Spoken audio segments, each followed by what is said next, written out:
morning. Drainage crew's been busy. I can hear the cha-chinging now of that project. Whoa, spooky fog. Always gotta pet the dog for good luck. Come back here. Meow. Shutting the fans down on this north bean bin. You can see the moisture that got blown out last night. It's nice and cold in there now. If everything goes right, which this is a big if, maybe by the end of the day we'll be done with soybean harvest and picking up the corn heads. Make sure the old cat's got some oil. Yeah, there's plenty.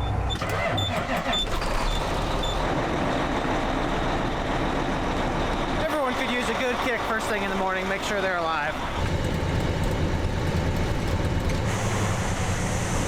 Looks like there's a bean line already this morning. We're in the back of the truck now. We're empty. This elevator's kind of a maze. Do a big old loop-de-loop, come back on the same way on the scales, and way out. The frost and cool start to the morning means these beans probably need an extra hour than normal, if not 2. This is my favorite way to grease things. Standing behind the other person doing it. There's Jeff. Oh, I shouldn't have said anything. I had to grease the worst one. Right on the back side of the main drive belt, going to the rotor, there's grease zerk. We got it. Yeah, they're pretty flimsy. 10 o'clock in the morning. I think we're just gonna go ahead and give them a shot. Doesn't hurt to try.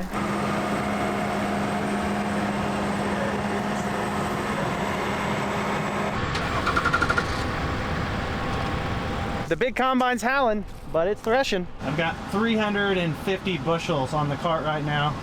Not even a half load on the semi, so we may go run Katie's combine for a second. Everyone just take a moment to appreciate the beauty of this grain cart rig. While we're doing that, we also need to take a moment in remembrance for one of my nice gloves I lost yesterday on the semi. No clue where it is. It's part of Mother Earth now. There's Katie right there, so we're not gonna get to run her combine.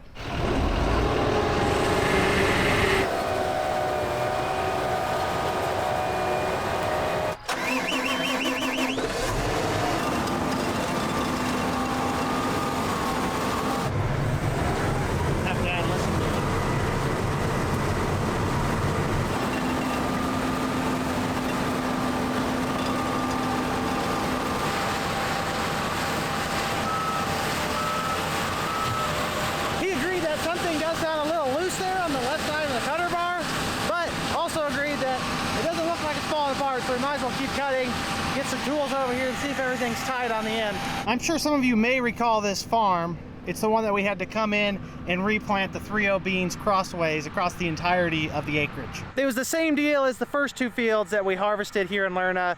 We planted them and it got a heavy rain on, and this one is exceptionally bad when it comes to moisture. These Beck's 3-8 beans and 3-0 beans we replanted with are tremendous up on the hills where there's not any kind of water issues, running 80 to 90, even 100 in spots. What kills the average of this farm is that of the 100 acres that's here, 25 of it is extremely hurt by water. There are giant spots like that green area right there across the farm where the beans are just non-existent. I don't care how good your genetics are, if you have a large portion of the field subject to massive yield loss from drainage issues, you're not gonna have a good average. That could be the difference between 80 bushel beans and 60 bushel beans. And for spots like that one, it's the difference between 80 bushel beans and 0 bushel beans. All things considered, even with the replant across this farm, nothing ideal about it, these beans are still really good in spots. I've rehashed it many times from spring until harvest. These farms in particular, they're at the top of the list in terms of drainage upgrades. Now, we don't own them, so it will be on the landowner if he wants to spend the money. Regardless though, you would see a huge return on your investment by installing some more surface drainage and additional subsurface drainage capacity. It looks like he's going to attempt to replace the nylon wear ring. We had to use the torch to get those off at home. Don't need the torch. Marty's the human torch. Yeah. Got a whore. Fine at. That one doesn't look bad.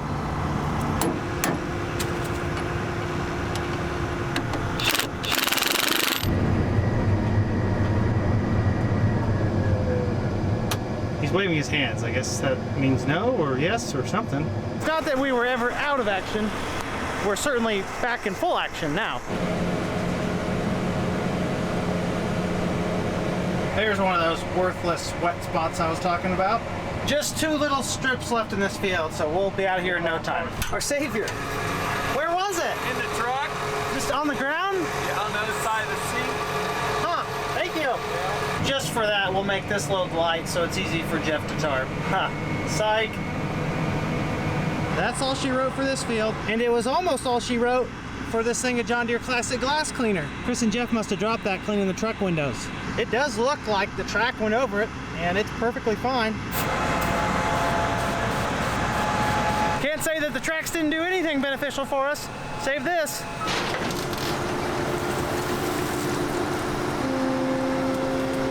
Squeeze the wind out of it. Oh man, I didn't even take my Allegra this morning. Both combines and drapers ready to go to the next field.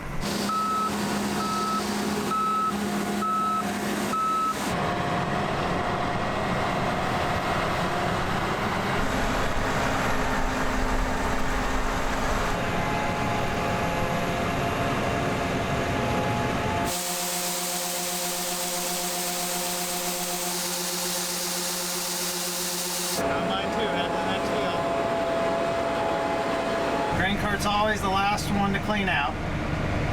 No surprises out here at all. Those beans made just over 65 bushels an acre. Like I mentioned, there is no amount of high yielding genetics that can overcome the amount of water damage that's out on this farm. The yield map hasn't caught all the way up because it does lag behind. You can see I've circled the waterlogged parts of the farm where it's very red out there. Those could be 0 to 10 bushels an acre. It's that bad. The average yield for this entire little polygon I drew, 58.8 bushels an acre over 33.5 acres, which is more than 1/3 of the farm. Compare that to a more well-drained portion of the farm that averaged 72.6 bushels an acre. On paper, I know a low 70s average is not that impressive for what I would consider the better part of the farm on the yield map. However, keep in mind that based on our dry June, it's the dark swampy soil that'd be pulling the 90s to 100s if it was well drained. If it's not well drained, you're gonna see zeros out there, which is what we saw. So a decent performance up on the hill where the water got away. Our dark productive soil though, just drowned out. I cannot decide if this is a tile hole or an animal has burrowed under here. Hello? Anyone home? Corn is a little more forgiving to drainage issues, especially if it's later on in the growing season. Soybeans don't like it from start to finish. Wet feet kill yields. Grain cart's gonna stay here for a little bit. Jeff's coming to get this partially loaded truck to take it to the elevator to finish off the split on this field. And I'm gonna start down the road with the head cart. There's the sign I hit yesterday. Sorry. My mom's helping us today, and I'm gonna do a little switcheroo here. Hop in with her, go back to the grain cart, and Chris is gonna take this the rest of the way. Move to the field. Let's ride.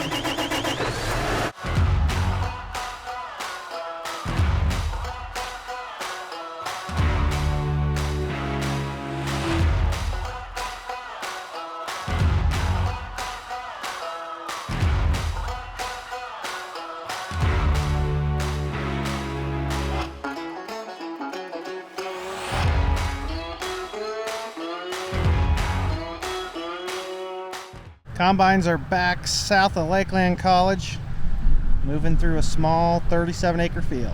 Conveniently located right next to the superhighway that is Route 45. I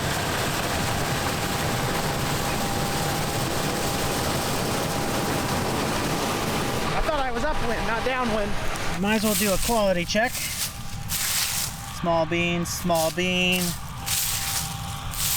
a half a bean, and there's a full bean over here, I think. Now it's another half. So 1 bean total in this spot.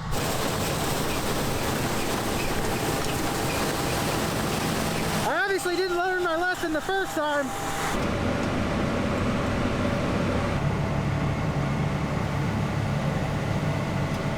We're done with this field.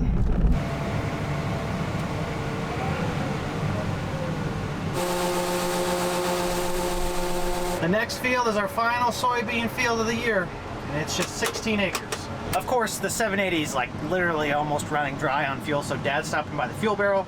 So we got like a couple minutes to kill. I'm gonna head that way with the draper and then go spy on the tile crew. Never mind, combine's headed to the field already. We were so close to catching that plow in action. He's out there running right now. He just finished that run. He's headed to the east side of the field, and you can see Marty right there on the other side of the interstate where our last field is. No, rough.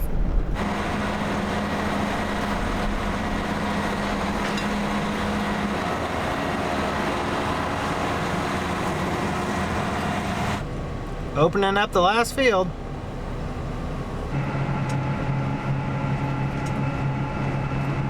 I just want to comment that this LibreCart scale system is everything I'd imagined and so much more. It's a very powerful tool. If you guys are in the market for a more automated scale system and record-keeping device in your tractor and grain carts, look up Agromatics LibreCart.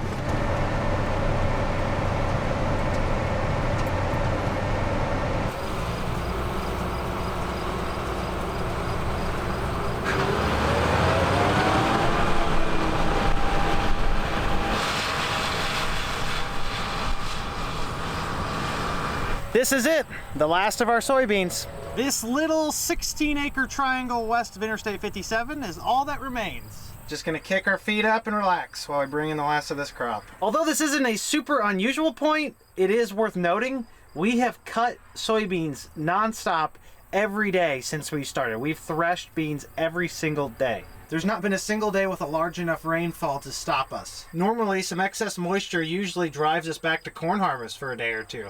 Didn't happen though. But once this little patch is cut out, there's no holds barred. Full speed ahead, full throttle, hammer down. Corn harvest is a whole nother beast. There's no kicking your feet up and enjoying the massaging seats. Especially if we have both combines running, I'm gonna have my seatbelt strapped and I'm gonna be holding my rosary. Only a few full hoppers left on soybean harvest 22.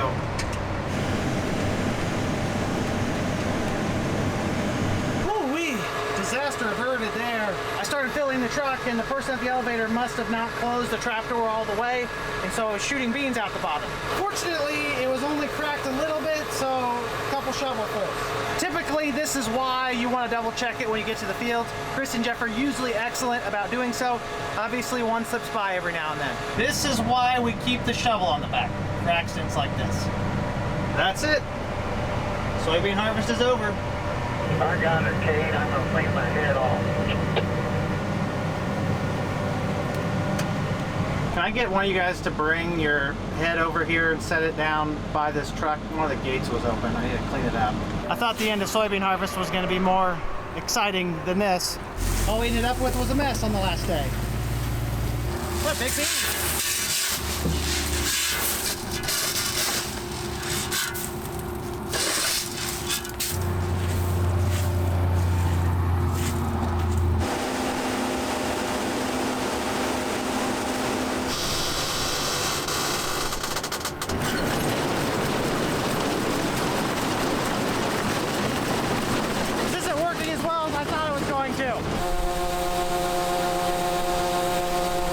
I'm the last one to clean out. I've already run the data. Our weighted average across our entire farm for soybean yields is 75.29 bushels per acre. I think that's respectable. Averaging in the mid-70s across your entire farm, especially with the diversity of soil that we have, isn't anything to be ashamed of.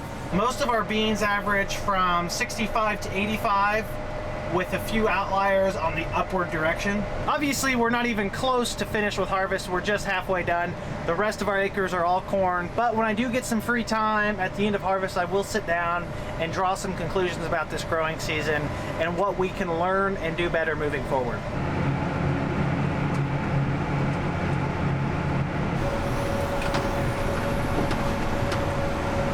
Came back for the rest of the crew.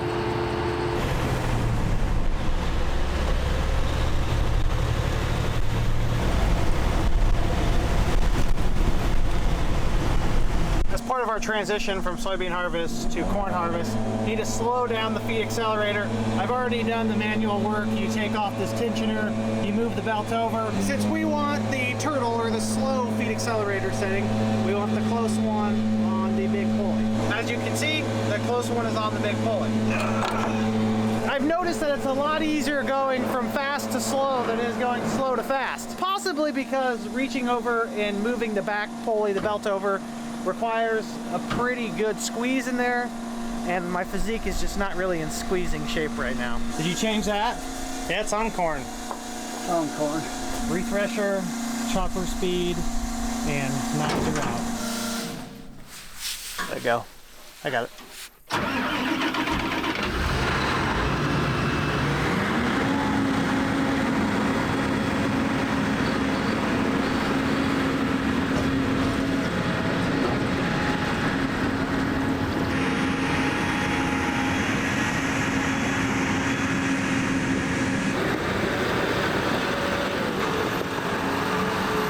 While Katie supervises filling up the grain cart tractor in her combine, Dad and I are gonna go replace the engine oil on the S780. It has 110 engine hours, and you really are supposed to replace the oil in the earliest part of its life, get the break-in oil out, and put some more oil in. Can you believe we've already put 110 hours on this engine? Hello again, puppy.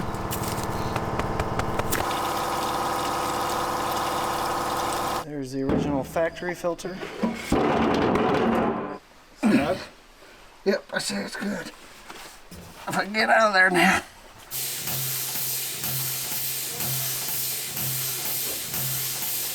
Over halfway there. Holds 44 quarts. I don't want to run the risk of jinxing us, but this 780 is a night and day more reliable machine than the one we had last year. And they're the same combine.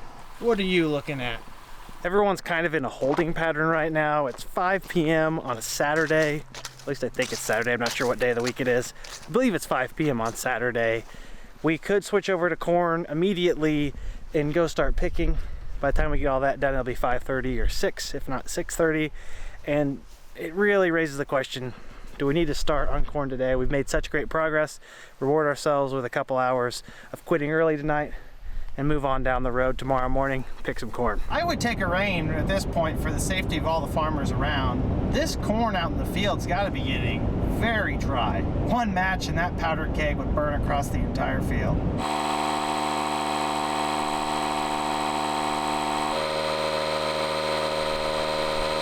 As many low tires as we always run into with these head carts, this DeWalt mobile compressor is actually pretty handy. Shadows are getting long.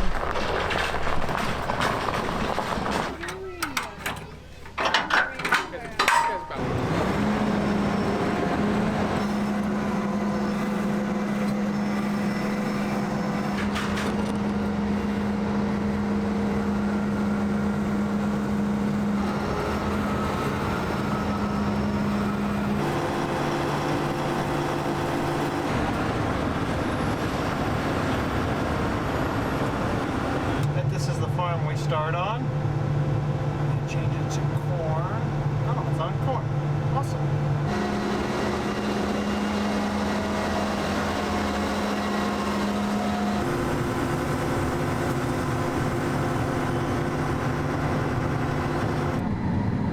$25, $3.20,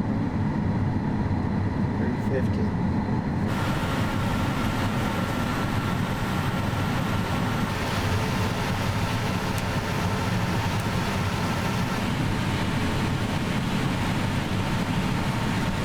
Disregard the yield display just because it takes a while for the active yield to get dialed in.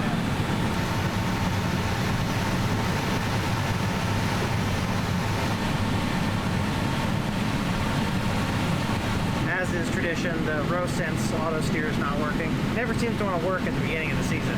Moisture is 15.6. Just dipping our toes in the water. Alrighty folks, I think that's going to be the end of the excitement for the day. I'm greatly appreciative of all of you tuning in, and I sure hope to see you in the next episode. Until then, make sure you like the video if you enjoyed it, subscribe if you want to see more, and comment down below if you have any questions. You know I love to talk about farming. Have a great day, everyone. Peace!